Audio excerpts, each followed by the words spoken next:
ഈ പട്ടാളക്കാരൻ റൈഫിൾ എടുത്ത് വെടിവെക്കുന്നു. അതിന്റെ പെർഫെക്ഷൻ കണ്ട് അവന് കോൺഫിഡന്റ് ആവുന്നു.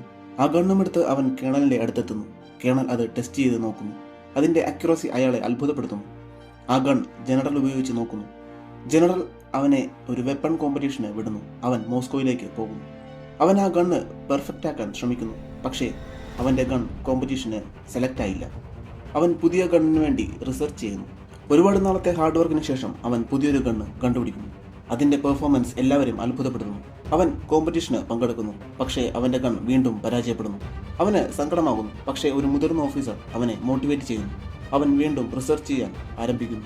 അവൻ ഗണ്ണിന്റെ മെക്കാനിസം കൂടുതൽ സിംപ്ലിഫൈ ചെയ്യാൻ ശ്രമിച്ചു. കുറെ നാളുകൾക്ക് ശേഷം അവൻ വീണ്ടും ഒരു ഗൺ കണ്ടുപിടിച്ചു. അവൻ അത് ടെസ്റ്റ് ചെയ്യാനുള്ള അനുമതി കിട്ടുന്നില്ല.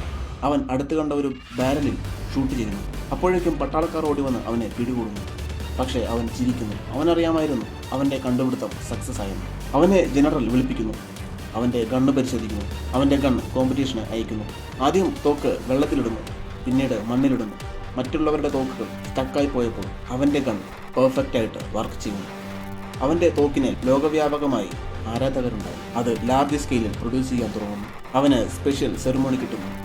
ആ തോക്ക് കണ്ടുപിടിച്ച ആളുടെ പേര് കലാഷ്നിക്കോവ്. കണ്ടുപിടിച്ച തോക്കിന്റെ പേര് AK-47.